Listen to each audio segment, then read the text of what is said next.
नमस्कार प्रिय दर्शकों।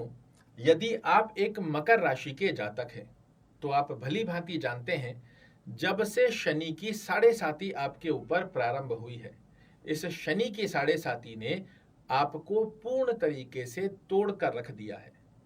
हर कार्य में एक समस्या समाप्त होती नहीं कि दो समस्याएं पहले से आपका इंतजार कर रही होती है।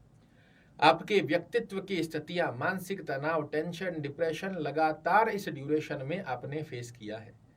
धन के फ्लो की स्थिति को ऑलमोस्ट बहुत से मकर राशि वाले लोग समाप्त सा अपने जीवन में फील कर रहे हैं। कुटुंब परिवार के सहयोग की एक्सपेक्टेशंस आपके लिए समाप्त हो गई है। कर्म क्षेत्र में आपके बॉस कलीग लेग पुलिंग कर रहे हैं। व्यापार की स्थितियों में समस्या देखने को मिल रही है। कई मकर राशि वाले जातकों को स्वास्थ्य से तो कई लोगों को कर्ज से रात की नींदें उड़ चुकी है।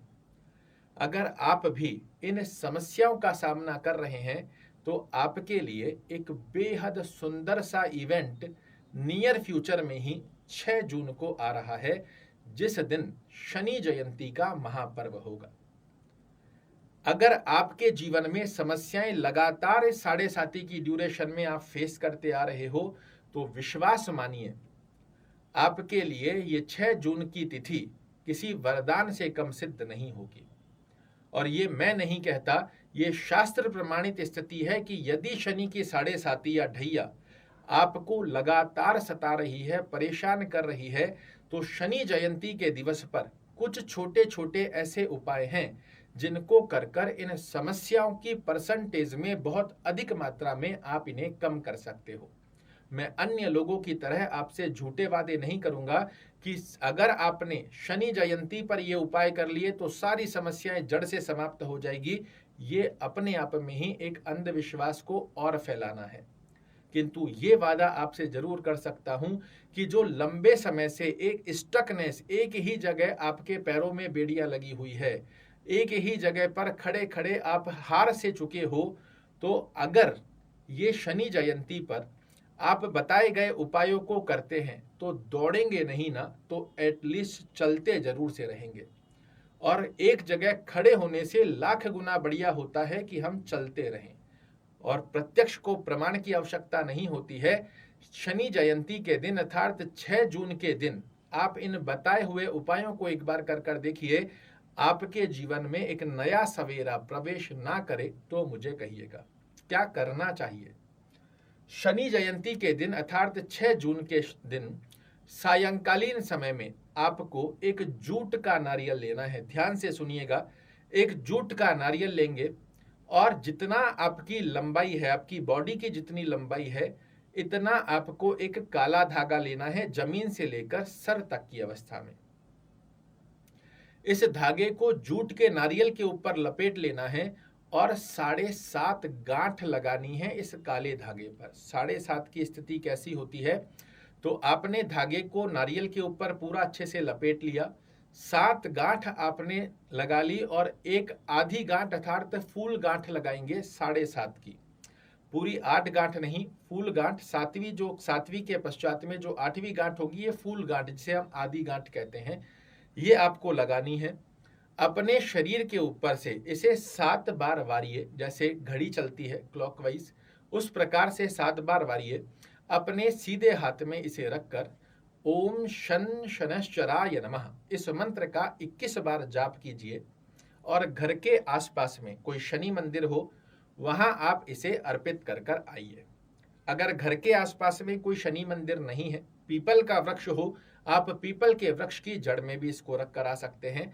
और वहां से लौटने के पश्चात अपने घर पर आ रहे हैं, घर पर लौटने के पश्चात से पहले ही अर्थात मंदिर में जा रहे हैं तो मंदिर में ही, अगर पीपल की जड़ में इसे रख रहे हैं तो वहीं रुककर एकाग्र चित्तता से शनि महाराज से आशीर्वाद की कामना का ध्यान कीजिए कि शनि देव आपकी कृपा हम पर बने।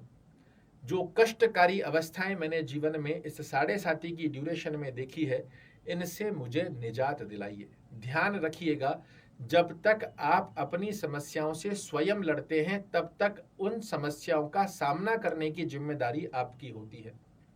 किंतु यदि आप अपनी हार मानकर नतमस्तक होकर इस परम दानी ग्रह के सामने अपना माथा टेक देते हो कि अब मुझसे सहन नहीं हो रहा, अब आप ही मेरी नैया को पार लगाइए, आप ही इस समस्या से मुझे बाहर कीजिए, तो ये शनि जयंती का दिन शास्त्र कहता है शनि को प्रसन्न करने का सबसे सर्वोपरि दिवस माना जाता है।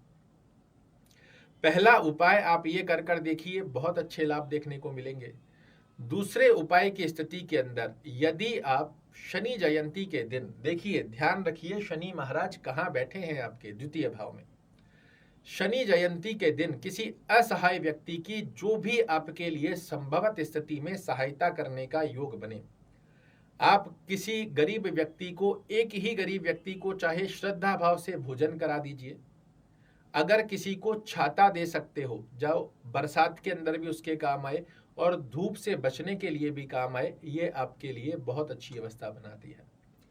आपके लग्नेश हैं शनि महाराज, धन भाव की स्थिति में बने हुए हैं, मकर राशि के जातक और पूर्ण तरीके से टूट चुके हो, तो शनि महाराज को शनि जयंती के दिन सवाई मात्रा में, चाहे सवा पाव चाहे सवा किलो मीठा तेल लेकर शनि महाराज का अभिषेक कीजिए। ओम शन शनैश्वराय नमः का जाप करते हुए तेल से शनि महाराज का अभिषेक कीजिए और यही ध्यान कीजिए कि मेरे जीवन में जितने भी नकारात्मक दृष्टिकोण मुझे परेशान कर रहे हैं, ये सब मेरे जीवन से जा रहे हैं, जाएंगे नहीं, जा रहे हैं। कनेर के फूल अगर आपको मिल जाते हैं तो 1, 5, 7, 11 विषम संख्या में कनेर के फूल शनि महाराज के चरणों में अर्पित कीजिए। अगर शनि मंदिर नहीं है तो पीपल के पेड़ में अर्पित कीजिए। आपके लिए बेहद सुंदर अवस्था का योग बनता है। और सबसे विशेष अवस्था, ये सब ना भी कर पाओ तो एक उपाय, शनि जयंती के दिन शाम के समय में बैठकर 7 माला ओम शन शनैश्वराय नमः का जाप और 3 शनि चालीसा के पाठ अगर करना संभवत ना रहे तो इसे सुनिए। शनि मंदिर में बैठकर या घर पर, ये प्रश्न नहीं है, हमें 7 माला शनि चालीसा, शनि मंत्र के जाप करने हैं और 3 शनि चालीसा का पाठ करना है। आपके लिए ये अवस्था बेहद सुंदर में अवस्था में लाभ देगी। बहुत से लोग कहते हैं हनुमान जी की आराधना करनी चाहिए तो शनि का प्रकोप समाप्त होता है, बिल्कुल सत्य है, किंतु वाया हनुमान जी के पास जाते हुए शनि महाराज के पास जाने का ये दिवस नहीं है, ये सीधा शनि के चरणों में जाने का दिवस है। और इस दिवस पर यदि शनि के चरणों में आप नतमस्तक हो जाएंगे तो शनि देव इस दिवस पर बाध्य होते हैं आपके कष्टों का हरण करने के लिए। करके देखिए, आपके जीवन में नई राह, नई चाह ना खुलकर आए तो मुझे कहिएगा। आशा करता हूं मेरे द्वारा दी गई ये जानकारी आपको पसंद आएगी। कल फिर से एक नई जानकारी लेकर आपके सामने उपस्थित होऊंगा। तब तक के लिए जय शनिदेव।